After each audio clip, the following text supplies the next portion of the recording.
No, this is not clickbait. James Gunn actually questioned his role as the leader of the Detective Comics universe during an interview. You know, I hardly ever talk about news because there are other channels that are more specialized in that. We need to discuss this today because it's a major topic directly involving the Detective Comics universe. And also, it requires some context so we can really understand the situation. In this video then, we go into geek gossip mode and I'm going to tell you what James Gunn said. I'm going to give you all the context of the situation and tell you which Detective Comics projects are safe and which ones aren't. Let's get started. Intro. A few days ago, on October 21st, James Gunn was interviewed on Boba's YouTube channel. He discussed Peacemaker's ending and the Detective Comics universe's future with projects like Man of Tomorrow and Lanterns. This is when the host asked the question. Did you reference Peacemaker Season 2 and Lanterns? How far do these different arcs and footprints extend? Do they end with Man of Tomorrow, or will they continue? If yes, do they definitely go further than Man of Tomorrow? Notice that like here, James Gunn nearly speaks, pauses, then changes his words. Then he continues with his answer. Much further than that. You know, whether or not I'll be the one able to fulfill that promise. There have been a lot of things in life. What does he mean? James Gunn, what is surely on James Gunn's mind is the fact that this week the company Warner Brothers, which owns Detective Comics, the Detective Comics U, and many other franchises from home box office to Harry Potter, publicly announced it is up for sale. In fact, it has already received and rejected several offers, but, well, it's practically a fact now that an external company will end up owning Warner. James Gunn knows his job isn't fully secure, which explains his response. He seems unsure, saying he still has many stories to tell. Ultimately, things may change and his future isn't certain. Let's review the context to better understand the problem. The first thing you need to know is that even though Warner Brothers is a very old studio, it hasn't been a completely independent studio for a long time, and in recent years it's changed hands several times. Lately, it's been like the hot potato among studios. It was part of Time Incorporated for years, then acquired by AT&T in 2018, who began developing Home Box Office Max. They came up with the idea to release their movies in theaters and on streaming at the same time during the pandemic. They lost a lot of money, but at least we got the Snyder Cut, so I can't complain. After just 3 years of losses, AT&T said, you know what? See you later. I'm going to improve my cell signal reception. I'm out. I don't want anything to do with this anymore. Warner merged with Discovery, led by David Zaslav. However, there was an early rumor that David Zaslav's actual goal wasn't to consolidate Warner as a brand through good stories, but that his main goal was to reduce losses as much as possible. That's why we saw him shelving finished productions to write off taxes like Bad Girl and Coyote vs. ACME for a while. And he also tried to improve the brand's reputation to raise the stock as much as possible, and then sell Warner again so that he and his executives can make a fortune. That seems true since that's where we are now. In 2022, Discovery acquired Warner for $43 billion. Paramount's latest offer was nearly $60 billion for the company. That is about $17 billion in profit. You might say we're winning and making profits, but we're not. I mean, the executives and shareholders of Warner won, the audience, that's another story. A new boss and new executives mean new rules, new strategies, visions, and work teams. That's why none of the current projects, whether from Detective Comics or any other Warner franchise, will be 100% safe after the sale. The same applies to roles like James Gunn's. Not only could a new boss have a different vision, but company mergers often lead to major layoffs for restructuring.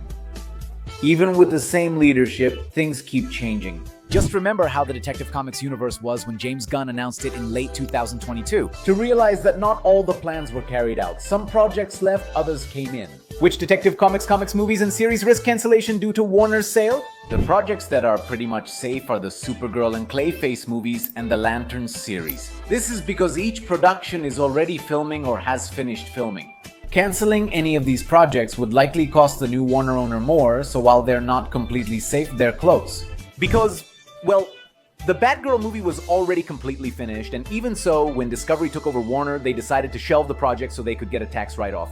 Now, which projects are almost safe, but a little more at risk? In my opinion, that's where the Man of Tomorrow movie by James Gunn comes in. I think it's safe since the public liked Superman. It may not have smashed the box office, but it did well. Above all, it's about timing because even if Warner is sold soon, these mergers aren't immediate.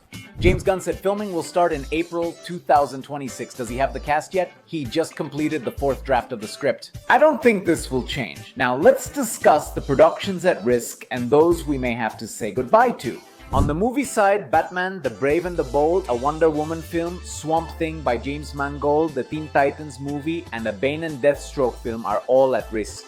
On the series side, the 2nd season of Creature Commandos, the Blue Beetle series, Mr. Miracle by Tom King, and the series focused on Mr. Terrific and Jimmy Olsen. Not only are they just now writing the scripts, making Cancellation cheap, but some have other issues too. Andy Muschietti is off The Brave and the Bold, and James Mangold is too busy with other franchises for Swamp Thing. These are likely the last of these projects we'll see. It's not just the Warner acquisition, the production has also faced many issues and major delays. Movies include The Authority and Sergeant Rock. Series include Booster, Goldwaller, and Paradise Lost. This one would focus on the Amazons. Comment below which project you really don't want cancelled. Before I reveal who will be the new Warner boss and how this impacts Detective Comics, let's cover one last thing. I'm organizing an event in Mexico City to watch the Superman movie together at a theater. Obviously with a combo of popcorn and soda. Afterward, I'll briefly discuss the Man of Steel's history, then we'll take photos, chat, and hang out as fans. It's on Saturday, December 13th in the afternoon. Tickets aren't available yet, but in the video description, I'll leave you a link so you can send me your email. I'll send a big pre-sale discount as soon as it's available. It will be the lowest ticket price ever and I won't mention it in any other video. So, well, if you want to know about the pre-sale, enter your email, it's completely free. Once you get the discount, you can decide to use it or not. Hope to see you. It's been a while since we met in person. Besides, it'll be the first time I watch a movie with all of you. And if you have any questions, I'll leave my email in the description as well. Now let's get back to the topic. Up to this point, there are 3 main contenders to buy Warner, and in each case, the outlook would be different. It's important to clarify that Warner Brothers, even though it has had its share of financial failures, is still a studio that's worth a lot of money. Especially due to its intellectual property, that is, franchises such as Detective Comics, Harry Potter, Home Box Office, and its series Cartoon Network and Cable News Network. Let's say the only company that rivals Warner in terms of intellectual properties is Disney. Besides its catalog and Pixar films, it also owns major franchises like Marvel, Star Wars, and Fox. In other words, whoever gets Warner will have the potential to compete against Disney. Warner knows this, which is why David Sassler just said it. It's no surprise that our portfolio is receiving great recognition from others in the market. After receiving expressions of interest from several parties, we have initiated a strategic review of all alternatives to identify the best path forward and thus unlock the full value of our assets. So basically he's saying, I know everyone wants me, I'm just waiting to see who pays me more, because that's the point. SassLab isn't reviewing what's best for Warner in the future. All he wants is to see who pays more, wash his hands of it, and get out. These are the 3 companies most likely to buy Warner. Universal, a major and established studio, ranks 3rd and has had many recent successes. So I feel that Warner's assets could be managed properly by this company. On the bright side, if this merger happens, it would be the first time in a while. That Warner is truly managed by a studio that knows how to make movies and is interested in making movies. It's said that while they like the idea of reaching Disney's level, it's unlikely they'll get there. But maybe they'll surprise us. The 2nd most likely buyer is Netflix, a company that certainly has the money to buy Warner. Acquiring Home Box Office Max would make them the clear streaming leader. Imagine a service combining Netflix and Home Box Office Max. That would certainly dominate the market. Netflix lacks experience in premieres and film production, as they've mainly focused on streaming. Netflix Chief Executive Officer Ted Sarandos recently said they're not interested but are open to opportunities if it comes up and if the price is right. But anyway, with all this, the most likely thing is that the new owner of Warner will be Paramount. They've already made 3 offers to Warner Brothers, all rejected by the company. Not because they dislike the idea of being bought by Paramount, but because Suslov thinks he can get more money from them. And they do have money. Because it turns out that Paramount just merged with another company called Skydance, which belongs to Davis Ellison, the son of the 4th richest man in the world. That's why Paramount can buy Warner, but Universal can't. Well, these big movie studios have a lot of money, but the richest men in the world are on another level. The positive thing is that Warner is now managed by a movie studio. The downside is that Davis Ellison and his family have a very conservative background and strongly support the Trump administration. By the way, he just said he supports Paramount buying Warner.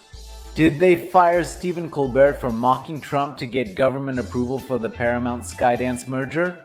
So they're one of those companies that tries to please the government. Honestly, I don't share that family's values, but that's just my opinion. Everyone has their own, and at the end of the day, you have to keep in mind that the most important thing of all is money. Since Paramount is also the owner of productions like South Park, another series that has made fun of the president a lot and has remained untouched. The same occurs with productions like The Voice, which criticize the government even as their owner Jeff Bezos donates to them. Also, there's another point that's important as well. The Hollywood Writers Guild recently opposed the Paramount-Warner merger, citing ongoing consolidation in the media industry. Workers have been harmed, competition and freedom of expression have been reduced, and hundreds of billions of dollars have been wasted that would have been better invested in organic growth. And yes, big companies have been getting huge, which benefits the executives but affects the viewers. With fewer perspectives and less diversity, stories lose varied viewpoints. We'll have to wait and see what happens. Warner is for sale and will likely be bought soon, with Paramount as the top buyer.